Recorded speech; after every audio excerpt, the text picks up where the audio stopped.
What is the oldest spice that East Asian humans consumed? My name is Jesse Gates, and I'm a postdoctoral researcher at Nankai University. And today I'm going to talk to you about one of the most interesting spices that I know of, and probably the oldest spice in East Asia, the oldest that humans consumed. This talk is actually inspired by a paper, and I'm going to be mostly using the information found in this paper that was just published about a couple weeks ago. Oh, and here's the paper that we are discussing today by Guillaume Jacques and J. Delpoime Geddes. It was published in Ethnobiology Letters, Sichuan Peppercorn and the Birth of Numbing Spices in East Asia. Already very well used by myself, as I find it such a fascinating paper. So let's first look at 4 different spices. These are the most ancient of spices that were consumed in East Asia. And we have here, of course, this is ginger, or in Mandarin Chinese, jiang. We have here Chinese cinnamon, or rou gui.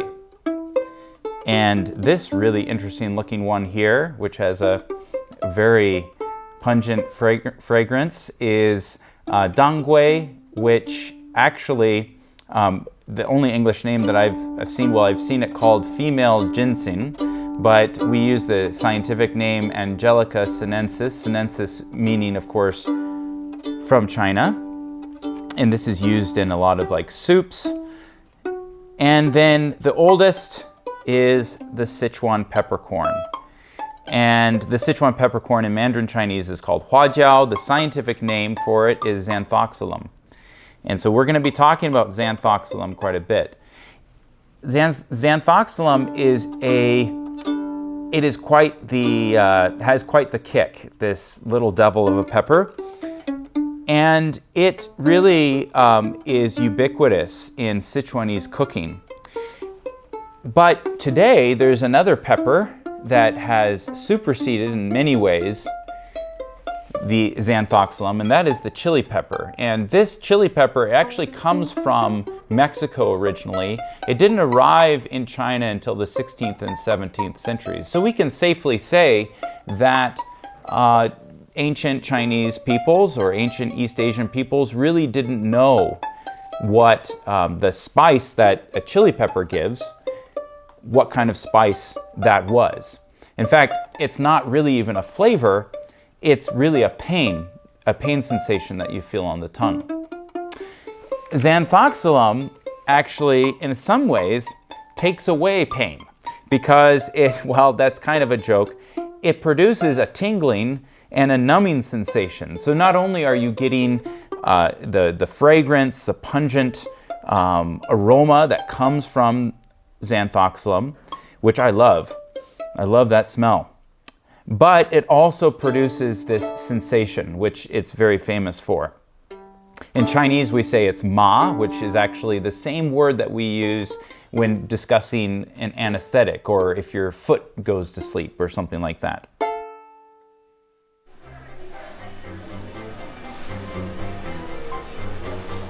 Oh, I wonder if there's like some vodka. That would be funny.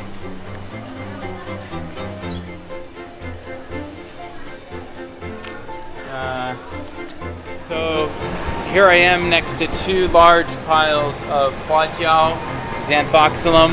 I can already smell the pungent aroma that just wafts from this wonderful peppercorn. So what we have here is Xanthoxylum armatum, which in Chinese, there's 2 different ways to say it. You could say zhuye huajiao, which zhuye is like bamboo leaf huajiao, and then you also can call it qing huajiao, which is like green huajiao, which tells you exactly what it is. You have on the outside the pericarp, which is the outer wall of the ripened ovary, is this green hue. And so there you go.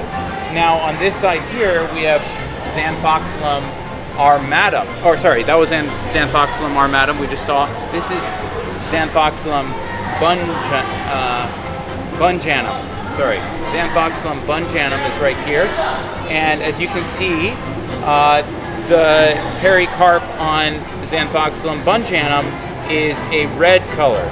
And so that's the main distinguishing feature between Xanthoxylum armatum, which is the green, and Xanthoxylum bunjanum, which is the red. So this is a common spice that people in Sichuan often like to have with their tea or their beer.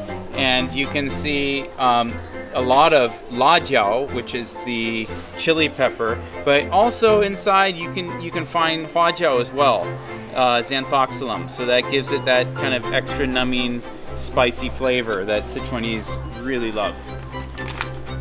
Oh, yes. Okay. So, this is really classic. Lay's potato chips, but it's the ma la niu you guo wei. So this is a spicy hot pot flavored chips, potato chips. You're not going to find this in Europe or in Canada or in the United States. You can see right on the package, they're advertising the Xanthoxylum armatum, the green Xanthoxylum, green huajiao, qing huajiao, and you can see inside of this cauldron of hot pot, which is really like classic Sichuan or classic Chongqing cooking, is hot pot, of course, and you have your huajiao as part of it, and a lot of la jiao. You can already see that the la jiao or the chili peppers are starting to dominate the flavor. The ma is downplayed, or the numbing flavor is downplayed a little bit, but nonetheless, it's still spicy. Should I buy some? We can see how they taste. Okay, so I'm gonna open up this Lay's potato chips spicy hot pot flavor, and we're gonna see how they taste. So different people have different ways of opening. That's how I do it. So you can see what they look like. They don't look scary, right? Okay.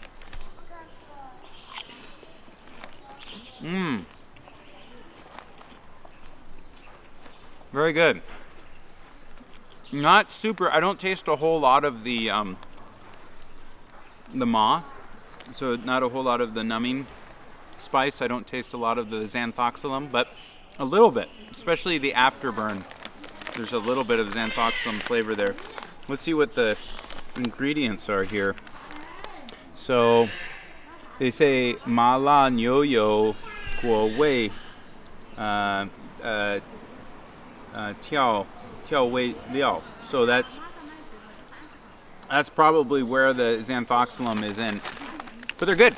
Tasty. I'm gonna have another. You want one? It's hard to have just one.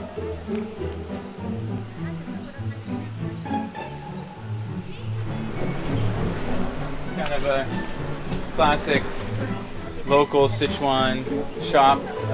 老板可以问一下这个花椒，先这个花椒和这个花椒的差别是什么？我知道它们颜色一样的，所以不知道它们是颜色不一样，这个颜色好。这个颜色好一点嘛？但是它们是品种是一样的，是吧？也不同哦。这个花椒叫什么名字？这个叫蓝椒。蓝椒。哦，这个呢？这个叫大红袍花椒。大红袍花椒。大红袍。这个就叫青花椒。青花椒。Okay, so there you have it. There's some local terms and a slightly different version of probably Xanthoxylum bunjanum. And 所以这个怎么卖呢？这个多少钱？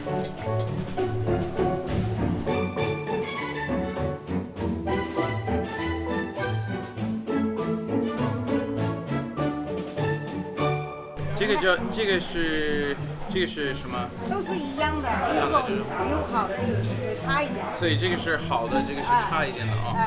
那老板，你洋葱多少啊？怎么咋个买？这个花椒8块钱一两，这个10块钱一两，就哪个一两？这个第一袋就买这个第一袋啊。好。So here's my Qinghua jiao that I just bought, the Xanthoxylum armatum, looking very fresh. And I'm gonna eat one. just to demonstrate that it's possible. Well, and I might even eat 2. Here, I'll eat 2. It's gonna be pretty bad. Actually, not too bad.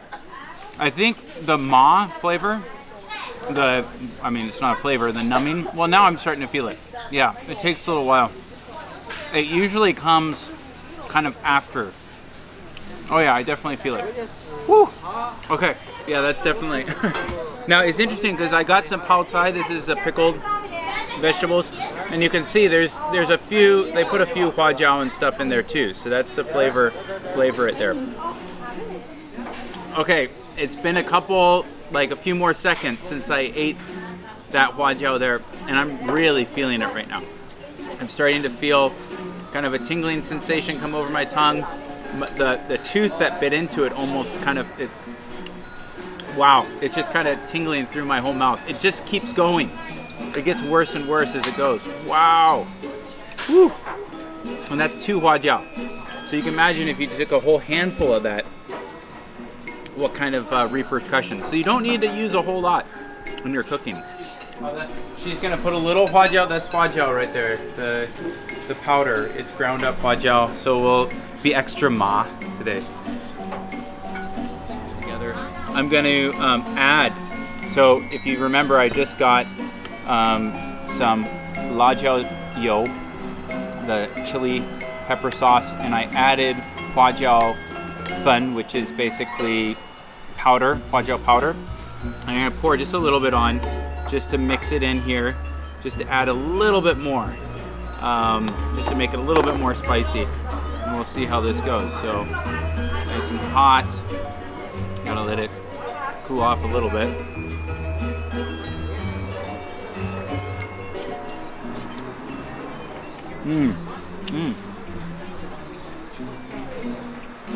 It's delicious.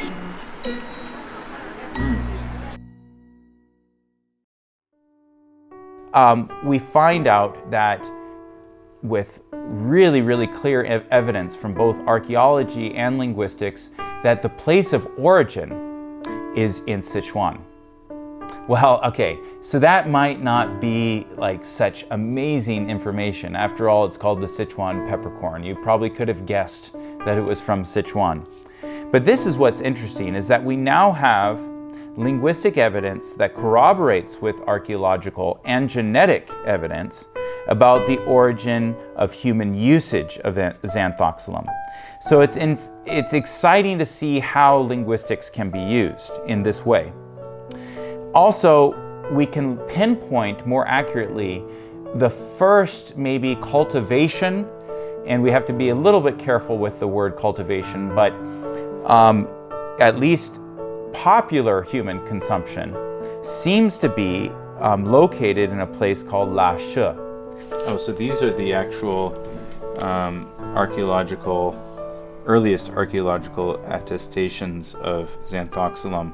Over here was the site in Zhejiang that we were talking about, and then this is the site in Sichuan province, Haxiu or La She. So, you know, this one we believe is the point where humans were really starting to cultivate it and popularize it, and from where it spread. Now, La She is known today in Mandarin Chinese as Haxiu, and Haxiu is in Markang County, which is in Aba Prefecture in Sichuan province. The people that live in that area in La She are Jiarongic language speakers. They speak the Jiarong language called Jiapug. So this is very interesting because the Jiarongic languages are actually one of the main contributors for us to understand the ancient word that was used for xanthoxylum. Here is a comparison of Jiarongic languages. We have over here Jiarongic languages, Jiapug, Situ, Grosjabs, Stau, the language that I study. This is Rtsev, the word for xanthoxylum as a noun, and then the word for spicy, Rtsev. So you can see there's a voicing alternation. It's going from voiceless to voiced. for all of these. So in this situation, you have a nasal prefix, ma or something like that, ma. These all become an agent of change. And you can see here this rtsav becomes rtzav. So it's voiced.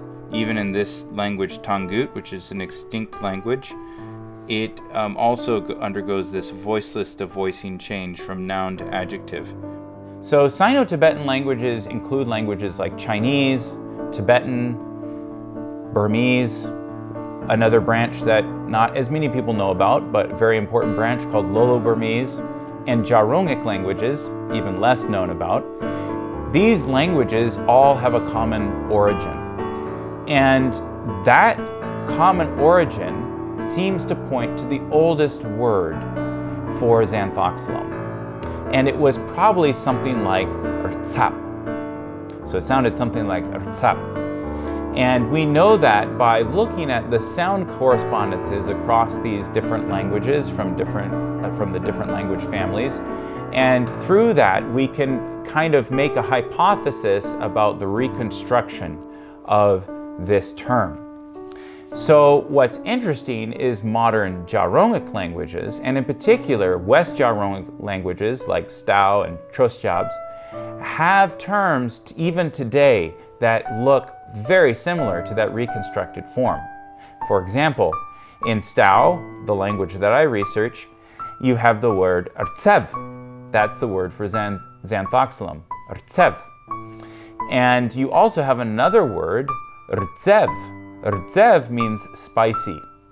Now, in this paper, Guillaume Jacques has shown very clearly that it's most likely that the original term was for the noun xanthoxylum, and then from that we got the adjective or the stative verb rtzev, which is spicy. So if I show you on this page here, it's a good example of this. There must have been some sort of nasal prefix that caused the voicing of this word. So it went from rtsap, which is xanthoxylum, and it received some sort of derivational prefix, which later became a voicing, gave the initial and the onset of voicing. And that then changed the word. With that prefix, it changed the word from a noun into some sort of what's called a denominal derivation. That means it's taking away its noun likeness and making it into more of an adjective or more of a stative verb. And that change eventually changed from this kind of prefix to being part of the whole root of the word, so that it actually voiced this onset. So I think that's all I am going to say for now. Yeah, but it's exciting to think that, you know, every time you're having huajiao and you're enjoying it, you're having probably the oldest, most original Sichuan spice, and maybe even most original East Asian spice, and that you're able to consume this, and that the origin story is closely connected to this little group of languages, the Jarung languages, that not so many people know about, but have had an important role to play in the cultivation and the popularization of the huajiao, the xanthoxylum. Because from there, from La She, it spread to the peoples all over East Asia, to the central Chinese plains and onward. And even all over the world. You can find this all over the world. Okay.